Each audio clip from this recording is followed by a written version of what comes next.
Hello everyone, welcome to CNA, the daily newspaper analysis. So today we are back with the following list of topics to discuss. So let's start. The first topic says about the city of Josipat. So it's a city in Uttarakhand, which is an ancient city, and now it is on the verge of collapse. So due to land subsidence, roads, and over many houses in this area of Josimat, which is basically a key transit point for tourists traveling to Badrinath and Hemkud Sahib, it has developed cracks causing panics and protest amongst the local population. Okay, so in this area of Josimat, which you can see over here, okay, this is the clear area of Josimat. So in this area of Josimat, we could see that cracks has developed in the homes of people residing in this location. So it has basically a very less population of around 18 to 20,000.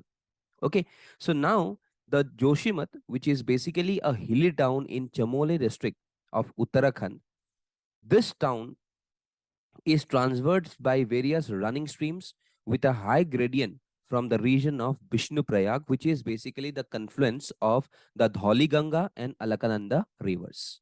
Okay, so therefore Joshimat is also a great strategic importance to even the Indian armed forces and is also one of the homes of India's important cantonments. तो आज यहाँ पे जो army का cantonments है वहाँ पे भी buildings में cracks दिखने लगे थे.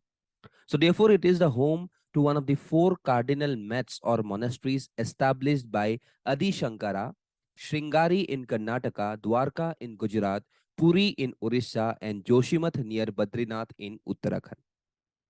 So as per the 2022 report by the Wadia Institute of Himalayan Geology, stated that the area around Joshimath is covered with thick layer of overburdened material. So now why is this Joshimath sinking?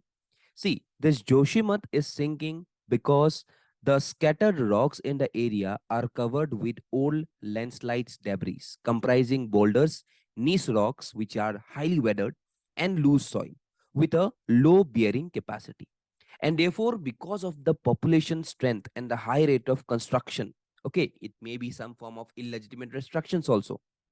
Also, some of the good hydroelectricity projects and the widening of the national highways have made the slopes highly unstable in the last couple of decades. And due to the running streams, you can see just over here, due to the running streams, we could see that from Vishnuprayag, some of the natural streams directly cause disasters and some of the catastrophe directly occurs. तो आज 2021 का जो हम लोग ने crowd brush देखा था तो इसी जगह को ही रुइन कर दिया था. Okay, that is in October 2021.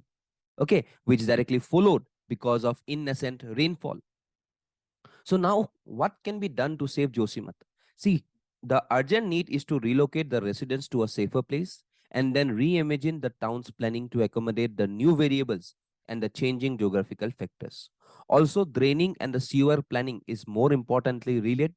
Experts recommend a complete shutdown of development and hydroelectric projects in the region. And also, they have suggested a replantation in the region, especially at the vulnerable sites to retain soil capacity. So therefore, we need a coordinated effort between the government and the civil bodies with the aid of military organizations like the BRO to save Josimath. So today, a sufficient number of NDRF, SDRF teams should be deployed in this region, and helicopter facilities should also be provided if required by the respective citizens residing in these respective areas.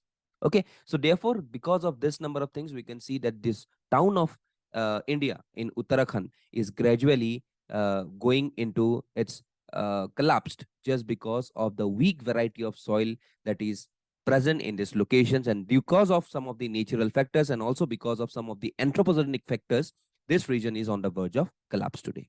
Okay, chalo next पे आते हैं. Anti-encroachment drive in Assam. So recently, the government of Assam has directly said up that they will directly conduct to clear over 500 hectares of forest land in Assam's Lakhimpur district will be undertaken by the administration. And यहाँ पे एक important reserve forest का नाम बोला जाया है. It is basically this Pabho Reserve Forest, okay, which is only 29 hectares and are currently free of any encroachments. Okay, लेकिन बाद में ये जो Pabho Reserve है, it is also a very important reserve because it covers almost 60% of the state's forest area. Okay, and it is a special region where you can find many wildlife species, and also you can find the Indian one-horned rhinoceros apart from elephants and tigers. Okay, so therefore we could see that this Pabor Reserve is a very important reserve located in in this region of Assam. Okay, and this has been granted a reserve status in 1972. So therefore, today, the drive which has been occurring in various number of districts, be it in Nagaon, okay, be it in regions like Dorong. So today, the government is directly coming up to clear off some of the 500 hectares of forest land, which has been illegally encroached by some of the foreign settlers in this region of Assam, Lakhimpur district. Okay, so therefore, it was basically in news. Next, manual scavenging, a job that kills. तो आज ये manual scavenging का जो menace है, okay, because poverty, caste discrimination at the root of manual income reveal study. So today we know about the occupation of sanitation work in India, which is intrinsically linked with the system of hierarchy and exclusion. So the caste system, as B.R. Ambedkar pointed out, that caste leads not only to the division of labor, but of laborers as well. So all cleaning jobs are viewed as lowly and are assigned to people from the lowest rung of the social hierarchy. So Dalits are mainly employed as sanitation workers, which are the manual scavengers, cleaning drains, garbage collectors, road sweepers. So as per recent data, the government, 97% of manual scavengers in India are Dalits. So although the practice of manual scavenging is banned under the Prohibition of Employment of Manual Scavengers Act of 2013, the inhuman exercise still continues. So उसी के basis पे यहाँ पे तमिलनाडु में एक study हुआ है जहाँ पे बोला गया है कि how much cases are related to manual scavenging and how many people are directly suffering from poverty just because of this. So today, if you see in our country, Tamil Nadu records the highest of 234 cases registered for the sewer deaths because of manual scavenging. Coming towards Gujarat, we could see the second one. Okay, तो देख सकते हो आज कि हम लोग का आज कहाँ पे हम लोग पहुंच गए हैं और फिर भी this manual scavenging is still done, and because of this manual scavenging, we could see many number of peoples directly are dying on this respective budget. So therefore, why this manual scavenging is still prevalent in India? Because of the inefficient sewage management system done by our municipalities. And also because of the unskilled laborers, which are cheap to hire, and contractors who are illegally employing them at daily wages. Okay, also because of ineffective implementation of the policy, also of lack of social mobility, because of the lack of basic amenities, because of education, because of employment. जब ये नहीं होते हैं तो लोग इसके through से attract होने लगते हैं जो उनका खानदानी काम होता है. So from the 21 facts finding cases, the report found that the victims were mostly from scheduled caste, and among the 21 cases, 12 were from SC, Arun, Dhatiyar, 11 from SC, Adi Dravidar, 4 from SC, Hindu Kurwar, 1 from ST, and 1 of the 2 cases from any backward and most backward classes. So आज what are the effects of this manual scavenging हम लोग को यहाँ पे देखने को मिलता है. Social discrimination देखने को मिलता है, caste based inequalities देखने को मिलता है, health related problems देखने को मिलता है. ठीक है. So though the steps has been taken, be it the respective bill, okay, be it the Building and Maintenance of Insanitary Latrines Act of 2013, be it the Prevention of Atrocities Act of 1989, also Safai Mitra Suraksha Challenge, Swachhata Abhiyan app. तो ये सब होने के बाद भी हम लोग आज भी ये जो इलीगल मैन होल्डिंग है और ये जो हम लोग करते हैं स्कैवेंजिंग, मैनुअल स्कैवेंजिंग, ये आज तक हम लोग रोक नहीं पाए हैं. सो ये आज एक बहुत बड़ा कंसर्न है और इसी की वजह से हम लोग देख सकते हैं कि कैसे कैसे बहुत सारे स्टेट्स आज भी मैनुअल स्कैवेंजिंग को टोटली फॉलो करते हैं. ओके, तो in regions like North East you can not see such number of communities basically existing, but जो बाहर का एरिया है, जो हम लोग का मेनलैंड इंडिया है, वहां पे ये केसेस बहुत ज्यादा देखने को मिलता है. Okay, so the status of implementation of Prohibition of Employment as Manual Scavengers and Rehabilitation Act of 2013 in Tamil Nadu does not has got a good hold over the respective people engaged in this respective work. तो उसी के basis पे ये discussion था कि how manufacturing manual scavenging is a job that basically kills people daily and in recurring circumstances. Okay, next. Frequent outbreak of bird flu. So we basically know about the bird flu or avian influenza because it is a disease caused by this avian influenza type A virus found naturally in wild birds worldwide. So all birds are broadly classified as lower pathogenic, highly pathogenic based on their pathogenicity. Okay, so H5N1 strain come under this virus, that is the HPAI, that is the highly pathogenic AI virus. Okay, so the virus can infect domestic poultry, including chicken, ducks, turkey, and there have been report of H5N1 infection among pigs, cats, and even tigers in some of the nearby countries. So the outbreak can lead to devastating consequence for the country, particularly to the poultry industry, and farmers might experience a high level of mortality in their flocks, with rates often around 50%. Also, in some period of time, the most common route of virus transmission is direct contact with infected birds, either dead or alive, or in contact with contaminated surface or air near the infected poultry. So human to human transmission on the H5N1 virus is very rare, but children and adults below 40 were seen to be most affected, and mortality was high in 10 to 19 years old. So therefore, आज ये बहुत बड़ा concern है in regions like Kerala, where the frequent outbreaks of such number of flu can be seen, which critically hit the poultry industry and the livelihood of hundreds of farmers in this region.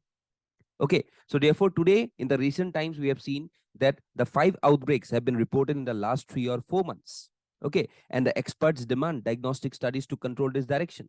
So Kerala's wetlands, which habitates more than 80% of the duck population, are under threat due to outbreaks of bird flu. So the area, which is basically known as the Kuttanad area, which is a Ramsar site also, is under constant threat of avian influenza. Kuttanad area, बहुत important area है, okay, which is a base, which is an area of wetland of international importance. Okay, so therefore this virus, which directly kills the poultry or the ducks, chickens, or any forms of this poultry industry, it basically affects the people who are dependent on this poultry industry. So we could even recently see that over 172 birds culled in Alappuzha just because of the fear of making this disease rise. तो आज यहाँ पे studies experts के द्वारा बोला गया है कि इसका जल्द से जल्दी डायग्नोस्टिक करना चाहिए, क्योंकि ये हमेशा हम लोग रेकरिंग टाइम से देखते हैं केरला में. ओके, तो इसी के बेसिस पे एक्सक्यूज मी, ये एवियन इन्फ्लुएंजा का हम लोग का जो एक प्रोसेस है, जो ये रेकरेंस है, तो इसको कम करने के लिए यहाँ पे स्टडीज के द्वारा हम लोग को एक इम्यून सिस्टम लगाना पड़ेगा, ताकि हम लोग अपने पोल्ट्री को बचा सके और फार्मर्स को यहाँ पे हम लोग लॉस में, या फार्मर्स का जो डिपेंडेंसी है ऑन पोल्ट्री इंडस्ट्री, इसको हम लोग बरकरार रख सके. ठीक है, तो इसी के बेसिस पे ये डिस्कशन था. Lastly, foreign universities setting up in campus in India. So recently we have seen that the central government, okay, and respectively the UGC, has unveiled draft regulations for setting up an operational of campuses of foreign higher education in India. So today we could see that the government had in 1995 drafted the Foreign Education Bill, which had to be shelved. Another attempt was made in 2006. Okay, but in 2010 also it was failed. Okay, but today the new education policy of 2020 allows for establishment of foreign university campus in India. So the process of getting approval for the setting up campus in India will be strictly online in the beginning, and the interested institutions have to apply at the UGC portal with a non-refundable fee. Okay. Also, there are some of the factors. Supposedly, the credibility of the institution would be seen. The programs to be offered by the institution will be seen. Their potential to strengthen the academic opportunities in India will also be seen. And lastly, the proposed infrastructure should also be ratified. So therefore, today, to set up this institution, the UGC approval is compulsory. Also, it needs to be having a reputation in the whole world. Also, quality needs to be provided. Offline classes needs to be there. Okay. Freedom to choose admission process should be there. Okay. And there should not be any rigidity with the respective admissions. Admissions should be open to all. Okay. Also, international fund transfer should be there. Okay, whatever the type of fund transfer is, basically, everything needs to be managed by the Foreign Exchange Management Act of 1999. That is the FEMA Act. Also, we have to providing and safeguarding the interest of the students. Okay. Also, we have to see about the equivalence with degrees awarded by the Indian universities. Okay. So today, why there is such a demand of setting up foreign universities in our campuses? Okay, campuses in our country. See, the increase in domestic enrollment, because today we could see that India has more than 1,000 universities and 42,000 colleges. Despite having one of the largest higher education system in the world, India's gross enrollment ratio is higher in higher education is just around 27.1%, which is amongst the world's lowest. Also, the lack of quality in Indian education is reflected in the QS World University rankings, where only we could see IIT Bombay, and amongst the top 10, we do not have, amongst the top 50, we also do not have got some of the good number of universities. So today, many number of people are directly moving outside for their respective studies. And therefore, today, to attract or to stop the students from going abroad, we need to go for some of the benefits. So आज यहाँ पे अगर हम लोग यहाँ पे खोल दिया जाए एक फॉरेन यूनिवर्सिटी, तो यहाँ पे बहुत सारा बेनिफिट्स मिलेंगे. ह्यूमन कैपिटल जनरेशन होंगे, डिक्रीज ओवरसीज स्पेंडिंग हो जाएगा हम लोग के लिए. ओके, बिकॉज आज एक इंडियन स्टूडेंट्स ओवरसीज स्पेंडिंग करता है तो वो जाके कम से कम $28 million to $80 million वो इन्वेस्ट करता है वहां पे. Okay, also we have to reduce the forex spending, and it will also prevent the brain drain and increase India's soft power also if every type of foreign investors door is open towards India. Though we have got challenges, be it the regulatory challenges obviously, okay, also जो like जो implementation issues है वो भी एक problem है, okay, लेकिन the intent of the government of India with respective to the international universities setting up campuses in India is clear from the provisions of the NEP. However, much clarity is awaited for the proper implementation, और उसी के लिए government को यहाँ पे बहुत बड़ा role play करना पड़ेगा, तभी जाके हम लोग यहाँ पे सक्सेस हो पाएंगे. और जो हम लोग का मेन इंटेंशन है to keep the brain drain and also to utilise our strong and talented minds, ये अगर गवर्नमेंट का एक फोकस है तो उसको हम लोग को बरकरार रखने के लिए यहाँ पे ये यूनिवर्सिटीज का जो सेटअप है इसको खोलना पड़ेगा. और तभी जाके with proper regulations we could monitor our educational system, which could also increase India's power and image in the global flora. तो उसी के बेसिस पे ये डिस्कशन था about the foreign universities which are setting up campus in India in the coming times as accordance with the NEP 2020. Okay, so this is all for today. We have this 5 number MCQs. Please do join these MCQs and do join our WhatsApp and Telegram channel for further updates. Also do join us at 8:45 p.m. sharply for the APSC prelims related live free classes. So that's all for today. Thank you and Jai Hind.